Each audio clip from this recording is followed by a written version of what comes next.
Good morning, everybody. I hope this finds you well and that you had a lovely weekend. I can't believe we're already in June now. So we're getting into the center of the year, getting towards the summer solstice. And so this month, I thought it's a good time to have a little bit of a review over maybe some of our finances. We're getting to that midpoint of the year, and to address some of the issues that we might be facing around money and finances, expenses. So we're going to be looking at that over the next few weeks. So today, I thought a good place to start would be with our underlying beliefs.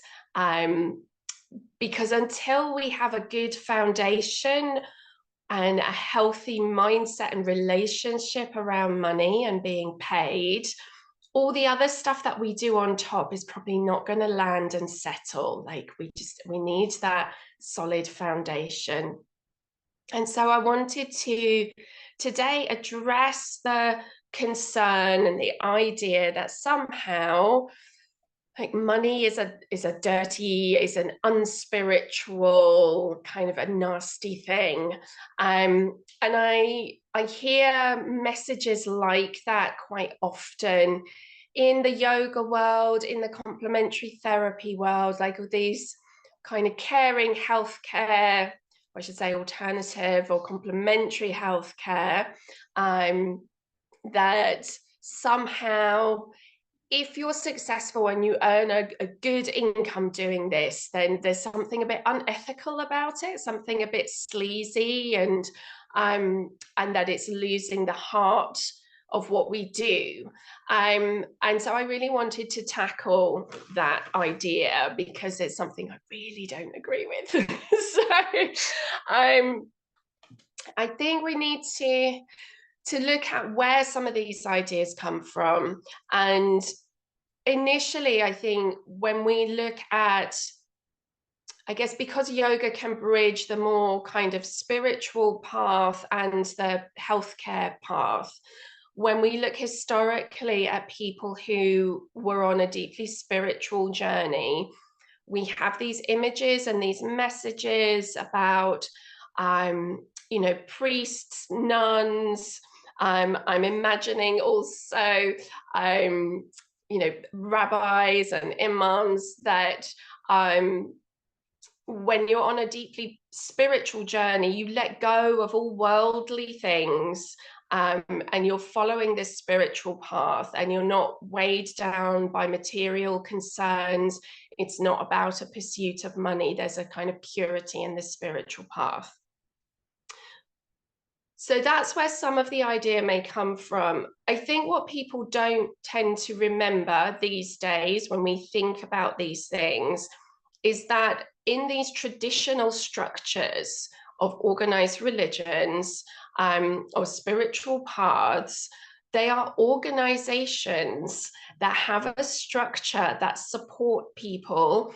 There is a social recognition of what these people are doing. And so they are able to technically own nothing and earn nothing because they are housed, clothed, fed, sheltered, supported by their communities.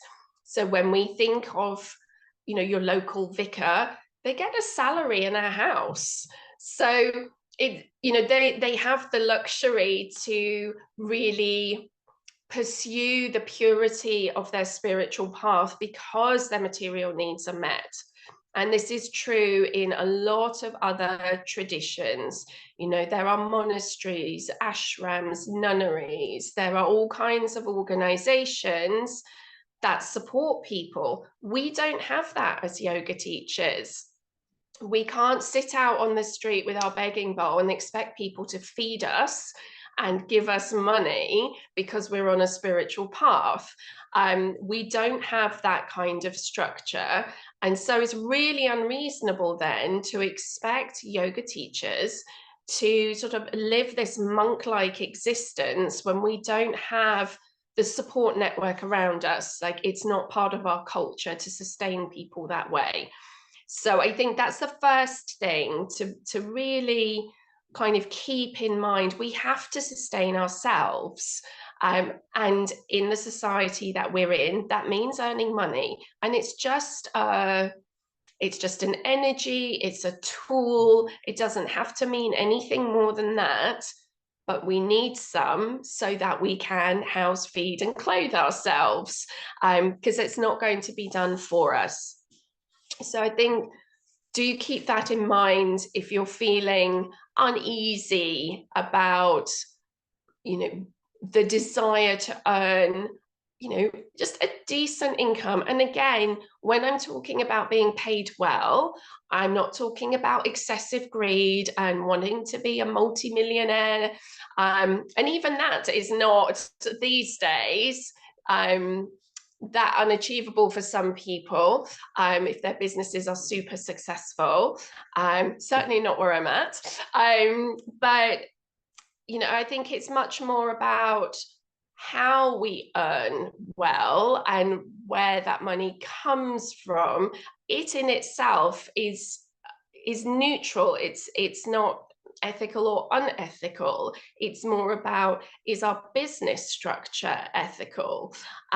So that's the main thing to be thinking about. You know, there's nothing inherently wrong with being paid well, and there is certainly nothing wrong in earning enough to pay your bills and cover your basics without being massively stressed every month. That doesn't serve anybody else for us to, you know, burn up so much of our energy and resources worrying about how we're going to make ends meet. So that's one part of it. I think also there are other messages that we pick up as well. And I think because most of us are women, we kind of fall into that whole area of being in a caring profession. And historically and traditionally, and still, women do an enormous amount of unpaid labor that oils the wheels of society and allows everything to work. So all the childcare, the elder care, you know, very often still supporting the men in our lives to do their career. There's an awful lot of unpaid labor that women have done, that has been so normalized that I think there's still this unconscious public belief that, what do you mean you're charging? Like, this costs money. Why aren't you doing this for free? And because I think we have that tradition that women often help other people for no monetary exchange. And that also always needs to be part of society, that we all, men and women, help each other and support each other, and not everything's transactional. That's not what I mean. But this idea that we have trained and we're a professional, and yet still there's this idea that that we shouldn't be doing it for the money, that as women and in choosing this career, we're obviously supposed to be caring. And so if we care about people, then the money side doesn't matter. And again, I massively disagree with that. The money side does matter. It's about some mutual respect. And it's also about, we can't look after other people if we're not okay. So we need to be able to earn enough that we can look after ourselves, so we can keep on giving to people. You know, every week somewhere on Facebook, I see a post from a yoga teacher who's quitting because they can't sustain themselves, and they're so disillusioned, and they're burnt out, and they're exhausted, and all kinds of reasons. So yoga teachers who are unable to teach are not helping anyone with yoga. Like, we need to make sure we're okay too. You know, it's that whole put your own gas mask on first, and then you can help other people. So it's totally okay for us to charge a reasonable level for the work that we do. And there's still sexism within the workplace. And again, I notice, because I'm also a reflexologist, so I also see that kind of clinical world where in multidisciplinary clinics where people are practicing all different kinds of therapies. And I notice these things around male practitioners do charge more and people don't query it. And there's this kind of unspoken things like, well, yeah, you know, he's a professional osteopath or a this or a that. Of course, that's what the fee is. Like, nobody ever seems to haggle with the male practitioners, and yet with the female practitioners, there's more pushback that I see. Is like, how come your prices are going up? Don't you offer discounts? Have you got packages? You know, and again, it's this unspoken thing or this deeper belief that somehow we're not allowed to charge top rate, even if we've done all the training, we've been in practice for 10, 15, 20 years, you know, we're amazing at what we do. There's still, I mean, and for me, over 20 years in practice, and I still get some new clients. My ongoing clients are lovely, who kind of, how come you're charging this much? And it's like, well, I'm not charging any more than an equivalent, you know, modality. And, you know, it's like, and I've had people try to haggle me, and yet they were paying their osteopath double what I was charging. And I'm like, okay, either you don't value what I'm doing or I'm not worth it. It's, yeah, you know, it's that sort of thing. So, you know, just be mindful that there's all these messages going on that we will have picked up over, you know, our childhood, our adulthood, from society, that somehow, you know, women are meant to be caring for free. If you're doing something spiritual, then you shouldn't receive anything. And that, you know, men somehow are worth more money than us, as basically what it comes down to. And if you asked anyone individually, they wouldn't say that, but I have seen it in practice. It's, I think there's this unconscious thought that somehow we're somehow not worth as much. So I think we do need to educate the public and hold our nerve and not be apologetic, and particularly around healthcare. And again, this can apply to male and female teachers. When you look at yoga as a whole, we are a profession. I know people spend years studying their initial teacher training, specialities, becoming a yoga therapist, like all these other things. You know, they spent a lot of money and a lot of years getting really, really good at what they do. And yet there's this expectation that it should be virtually free, or, you know, so affordable that anyone could afford to do it every day if they wanted. And the same kind of standards are not applied elsewhere. So if you look at other professions within well-being, then, you know, they're paid well. And again, not excessively, but nobody, for example, would expect a physiotherapist to, you know, work for £5 a treatment or something like that. You know, there's this understanding that some things are proper jobs and professions and should be paid properly, but there's still this idea that somehow being a yoga teacher doesn't really count. It's not really a proper job, and therefore you shouldn't have a proper salary with it. And so these are all things that we're kind of absorbing, and it can really undermine our confidence in charging for what we do, feeling comfortable with it, and kind of educating the public a little bit. So I think really the question to ask when you're feeling, you know, a bit uncomfortable, maybe with trying to work out what to charge, or if you should charge, or does it feel bad to take money when you're supposed to be helping people? I think it's always worth looking at private healthcare, and the NHS. There are people within the NHS who are on very good salaries helping people, and people don't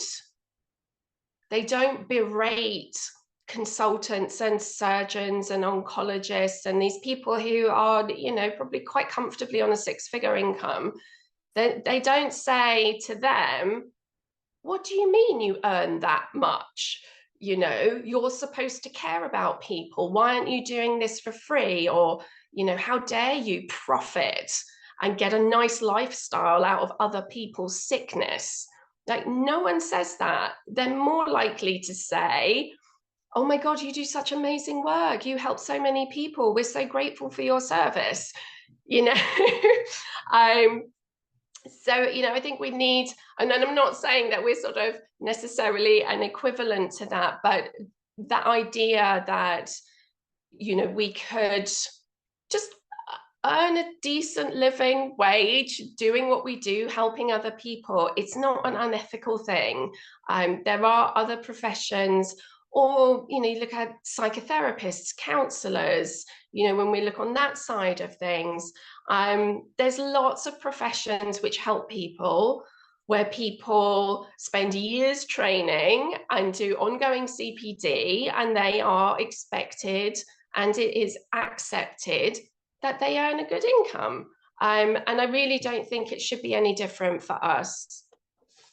And basically what it comes down to really is an energy exchange, and there needs to feel like a level of balance there.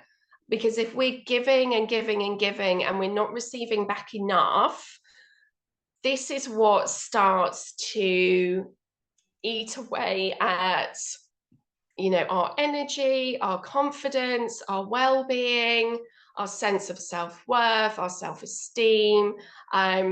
There's lots of things like that. And this is what eventually ends up with teachers leaving the profession, because they're not getting enough back and it's no longer sustainable for them.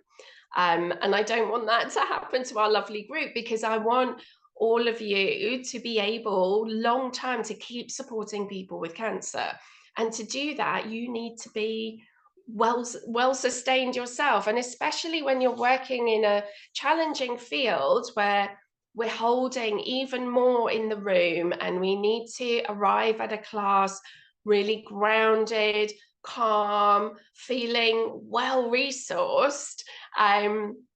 We need to have that balance. We need to have some space to digest everything that we, you know, the conversations that we might have in class. There might be some really emotional aspects to the work that we do, and we need the space to process that so that we can deal with our own stuff, keep some balance in our life, and keep doing this week after week, year after year.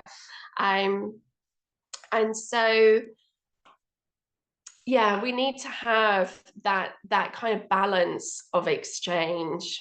And the thing is, ultimately, if we don't shift our mindset around our beliefs, you know, some of our negative beliefs around money and income, then unconsciously we're going to self-sabotage. Because if deep down you really feel it's a bit icky to get a good income, if it feels a bit unethical or wrong, subconsciously you'll find ways to fail. And you won't think so because you'll be working really hard, but there'll be these little decisions that you make that will sabotage your income, because deep down your belief is that it's not right to have it. So this is why it's really important to work on these foundational beliefs, because all the work that we do on top, and we might be working really hard, but if we don't shift that belief, we're not going to shift our income, if that makes sense. So that's where the inner work is as important as the outer work of actually doing some marketing and all of those things. We need the both. And I think to look on the more positive side as well, you know, what's the benefit of us earning well beyond the survival level? So of course, we want to be in a place where we're not being stressed and depleted by a lack of resource.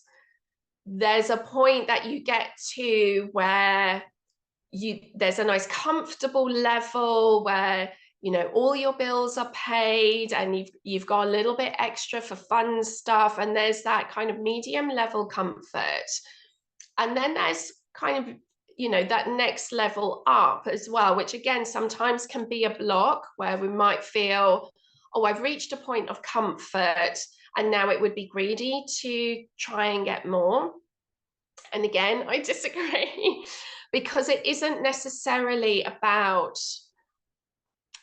accumulation for ourselves.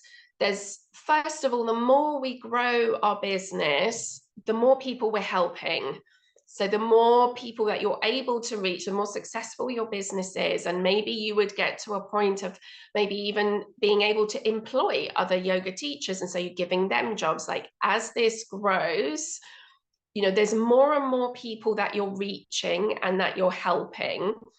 So making your business more successful doesn't necessarily mean that you're just trying to accumulate a lot of money for yourself. Getting more money in your business means that you can start to invest it in the community. It's also then, when you have surplus, you have extra that you can be charitable with. So you might be then able to use the extra to have a bursary fund to subsidize people who can't pay. Or it may be that from your surplus, you can choose your favorite charities and give generously to them. You know, it's like, what would you do if you had, let's make a number out of thin air,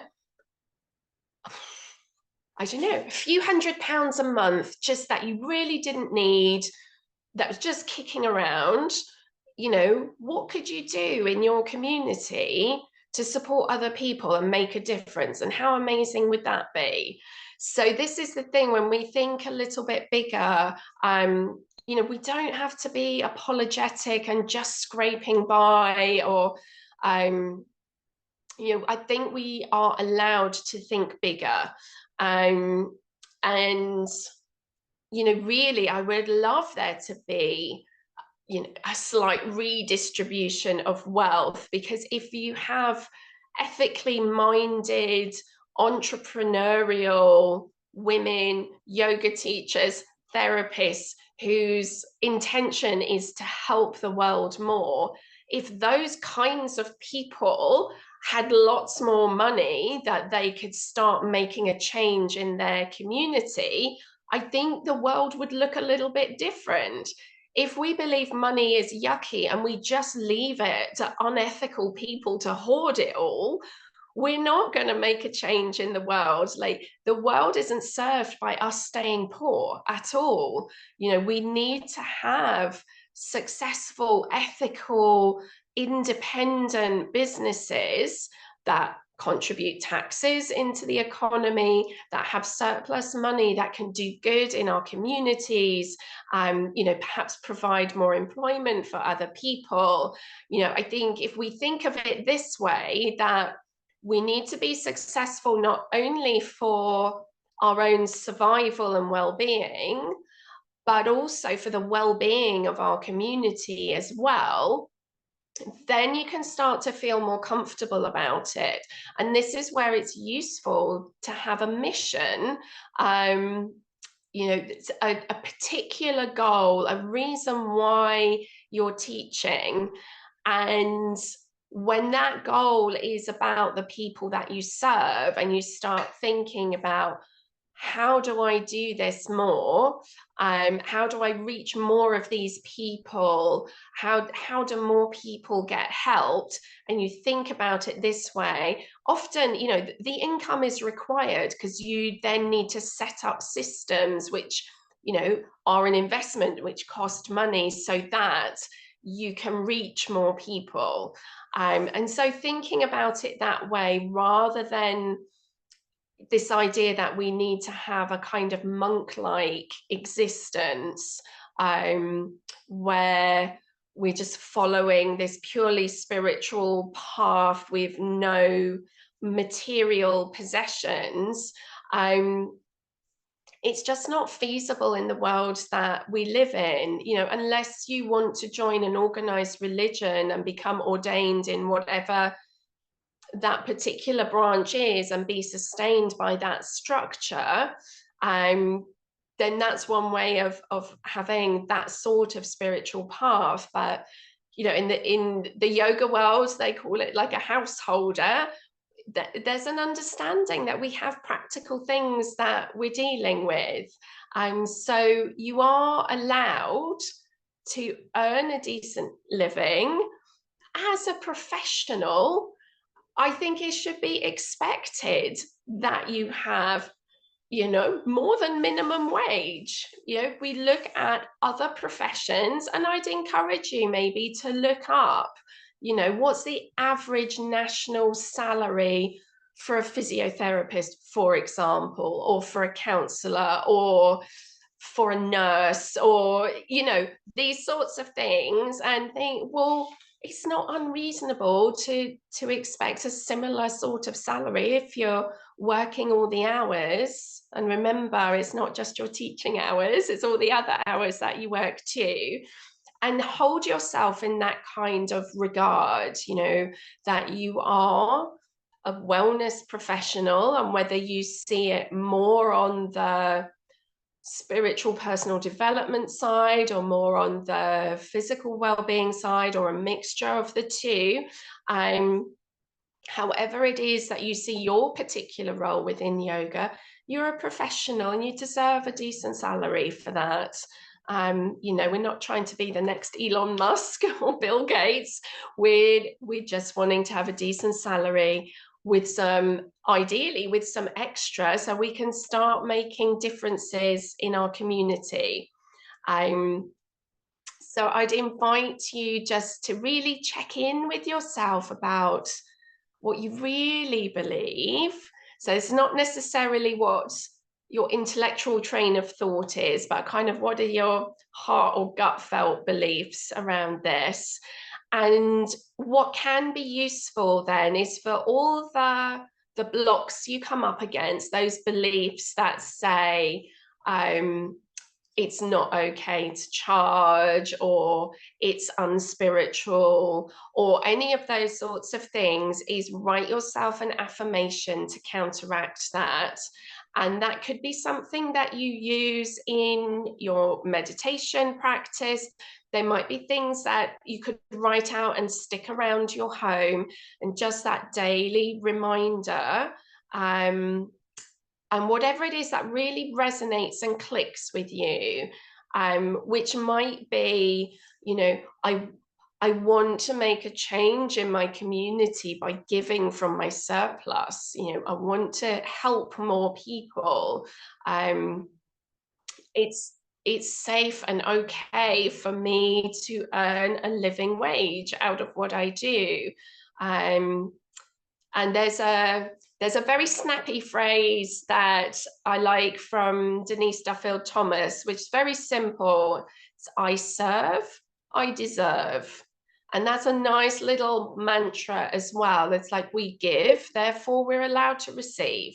It's just an exchange, and we want to just balance that out a little bit.